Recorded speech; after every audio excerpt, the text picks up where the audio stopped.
Well, I have to do this whole video over because I went to look at it and I had my phone tipped the wrong way. So it was a very small picture and nobody's going to be able to read any of what Brian wrote on this video. Brian Wiggins is my narrator, and he put up a plug for my audiobook, which came out a few months ago. I wondered why he had taken so long to mention the book. And then I found out today it's because he wanted to make it into a lesson for new writers. Basically, it's a what not to do lesson. And so he wrote this article, An Unexpected Journey, Producing an Audiobook the Long Way Round. Yeah, definitely the long way around. He wrote this article, kind of plugging the book and giving clips of it. The first clip is something you can find on Amazon.com. If you go look up Song of Mornius, that is the sample.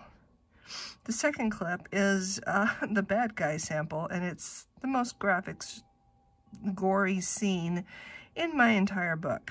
So I guess he liked that one, maybe.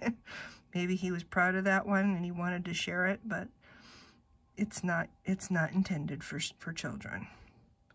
So yes, I'm hoping this version of the video, people who might want to actually read what Brian says can read this.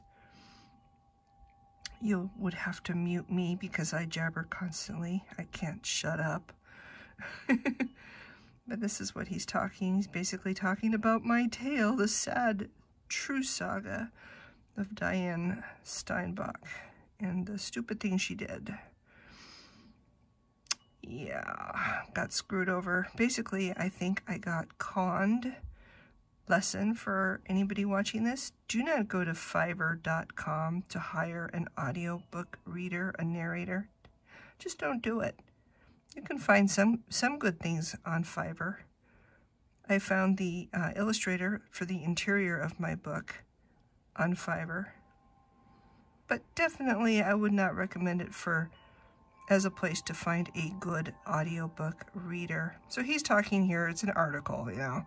It's not all only about my book. Why bother with audiobooks? This is some background. Yeah. You are allowing your work to reach a wider audience, which is a good thing. That's why audiobooks are a good idea. More and more people want to listen to books rather than read them. We're becoming very lazy. Cursive is a thing of the past, and clocks with actual hands are becoming a thing of the past. So what happened? James Duval, a friend of mine, recommended Brian Wiggins to me because he did a really good job with The War of Embers. So that's how I came to know Brian Wiggins. And it's because I was having a nightmare of a time with my current narrator that he recommended Brian. I waded into the sometimes murky world of voiceover production for the first time, as many people will do, and didn't know of the pitfalls that await in the swampy waters there. And unfortunately, by no fault of her own, she fell victim to some of them. Well, actually, it's kind of because I was too poor, and I thought I could hire a narrator cheap on Fiverr. As a result of my stupidity, I ended up paying twice as much for my audiobook. Instead of less, I paid more. He doesn't blame me for being stupid, and that's very nice of him. In fact, it's the issues that I ran into that inspired him to start putting together the audiobook production guide for independent authors. He also does not blame the original narrator for these woes either. He kind of... This is kind of a little poke without being too insulting. It's a subtle insult implying that he's not an experienced narrator. But the guy comes across like he is. He likes to think he is. He brags that he is. And if he reads this article, I think he'll be quite pissed off that Brian repeatedly implies that he doesn't know what he's doing. So yes, the nightmare begins. Yeah, next time, just hire the best you can find, the best you can afford. Don't go cheap. Don't go to Fiverr.com. you know, because of my mistake, my book could have been published, my audiobook could have been published 3 months after my printed book came out and my ebook came out. Instead, I waited 13 months waiting for this guy, procrastinating, avoiding me. He kept getting small jobs on Fiverr and finishing them while I was waiting for him to do my project, and I'm the one that hired him first. Yeah, one of the gig sites, not ACX. Yes, it was Fiverr.com.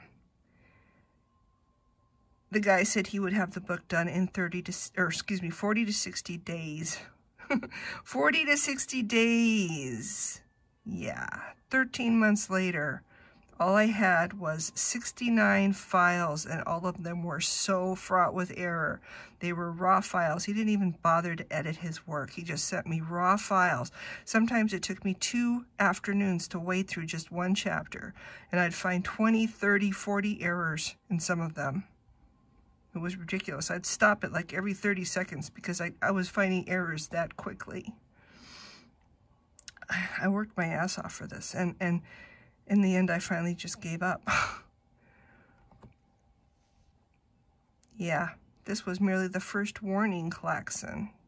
And the other thing is you don't ask for payment up front either, and this narrator did. That was another warning sign that I was too ignorant to know to look for. The guy did not take direction. That's right. I had a character who stuttered as a child, and she got over it, but then she had some traumatic event happen in my story, and so she started stuttering again, but she didn't change her personality. She was still a strong female character, and this guy started presenting her like she was just this little whiny, weak, frail, useless character, very annoying character. He changed her personality, and it was just because she started stuttering. And when I tried to tell him, you know, that's not how my character is, he said, oh, well, that's just your opinion. So Brian writes, but if my author, who is essentially my director, tells me that the voice is completely wrong, I know it's my job to take that direction and figure out how to make the voice work within my skill set and abilities. That's right. Actors have to know how to take direction, and so do writers. Writers need to be able to take criticism from editors and understand that they are not God's gift to the literary world. There's always room for improvement. That's why I try to look at critiques and criticism as the most useful tools in my toolkit, you know? Having somebody read my book and say, oh, it's the best book ever. I love this book so much. It's flattering, but at the same time, it does not help me to improve as a writer, you know? So anyway, yes, this is when we stopped communicating, when the guy refused to accept direction from me and change my character back to the way she was supposed to be. I couldn't get in touch with him. He made me pay up front. In the end, I ended up paying twice as much because I had to hire a different, after 13 months waiting, I finally fired this guy and I hired Brian.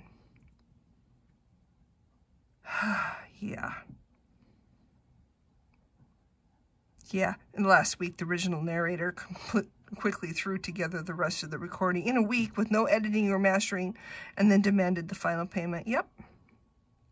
He wrote about this situation in Audiobook Production Guide, if anybody wants to check that out. I took production and began the book from page 1. We had several conversations about voices and about pronunciation of names and words, something not uncommon in fantasy books. Production took in total a little more than 3 months.